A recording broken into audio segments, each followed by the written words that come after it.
Julio Delgado Cubas, quien es orientador del turismo y actualmente presidente de la Asociación para la Conservación de la Naturaleza y el Turismo Sostenible del Chaparrí.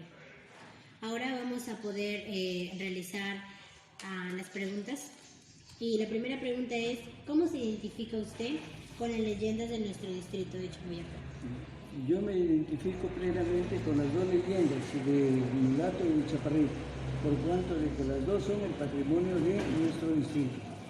Muy bien.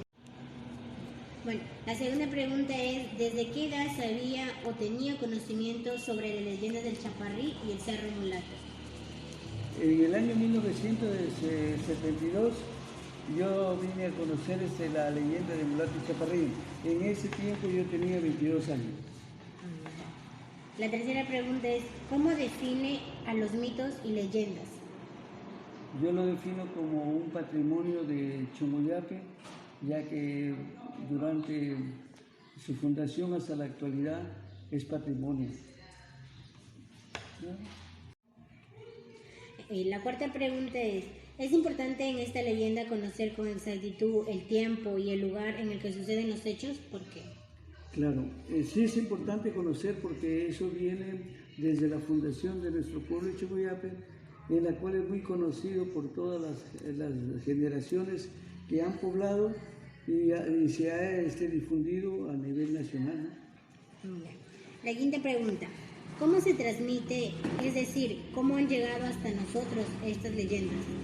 Estas leyendas se han vivido como de generación en generación, una información vocal de padres a hijos, hasta la actualidad se vive en este caso. La sexta pregunta es, ¿qué significado tiene la leyenda, el mulato y el chaparrí, ya que es un patrimonio de la humanidad? En todos los relatos que se están escribiendo a la reserva natural que es el bosque seco de Chaparrí, se está poniendo esta leyenda como un carácter informativo, histórico, como patrimonio de nuestro pueblo. La séptima pregunta es, ¿cuál fue el motivo de la pelea entre el Chaparrí y el Cerro Mulato? Cuenta la historia oral de que Mulato era el que estaba posicionado en la cuenca del río Chancay y él dominaba las aguas y él dominaba parte de ese territorio. Y el Chaparrí tenía sus cultivos en la parte del norte, donde él cultivaba sus cultivos. La octava pregunta, ¿qué sucedió después de la pelea entre el Cerro Mulato y el Cerro Chaparrí?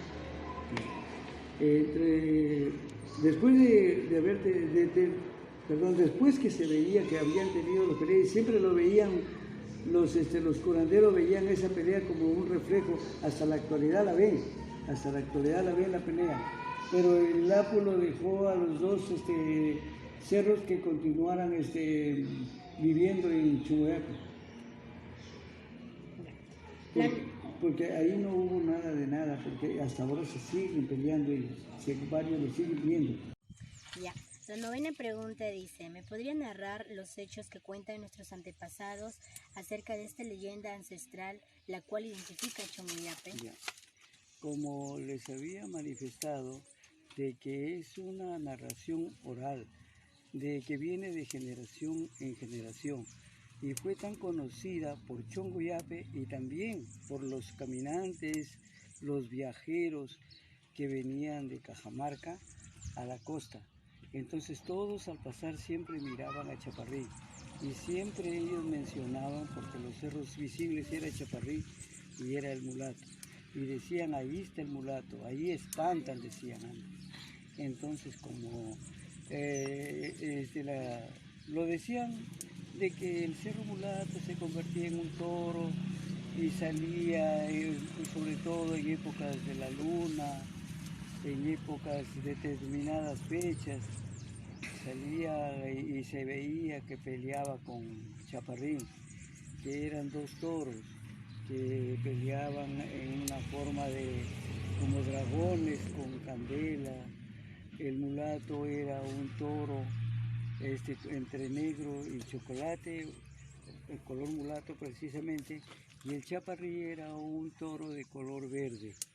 Eso sobre todo lo narraban los curanderos antiguos, los que curaban con las plantas de chaparrí. Y decían también que el mulato escondía enigmas, apariciones de personas. Algunos viajeros decían que se les aparecía el diablo, que los demonios salían por ahí, por eso es que cuando pasaban cerca el mulato tenían mucha precaución, o sea, mucho cuidado, miraban a todos lados, así. Y lo mismo sucedía los viajeros que iban en aventura, los criaderos de ganados, los que venían de la parte de Batangrande. En el Cerro Mulato también veían animales, personas y cosas gigantes, y ellos tenían temor, porque decían que era el demonio y muchos le tenían miedo al Cerro Chaparrí, porque decían pues que el Cerro Chaparrí, ahí estaba el pueblo encantado y acá habían los diablos agarraron y los metieron por una cueva a la gente, y que siempre lo veían, escuchaban las voces de la gente adentro. Entonces eso es el temor que había, y no lo hablaba solamente la gente de Chongoyape, todos los caminantes que venían de la sierra tenían temor al pasar por esos lugares. La 10ª pregunta dice, ¿a qué conclusión llegaría usted con esta leyenda? La leyenda de Chongoyape, del mulato y chaparrí tiene mucha similitud con otras leyendas de otros pueblos que suceden con la dirección a Chiclayo, y por decirse casi en todo el Perú. Hay leyendas de muchas cosas, de que prácticamente respetando ese sentir de los antiguos que vieron y conocieron, y algunos, por ejemplo, cuando morían decían el cerro se lo llevó, el diablo se lo llevó, o el diablo lo tiene poseído, hay que darle remedios de tal cerro, que hay plantas ahí para curarlo, para que el cerro lo suelte y se salve. Entonces, respetando todo eso, yo pienso que cada pueblo tiene su historia, cada pueblo tiene su mito, su leyenda, sus apariciones que hay, y eso es algo que no pueden explicar los científicos hasta ahora. Muy bien, queremos agradecer al señor Julio, que nos ha podido brindar esta entrevista. ¡Chongoyape!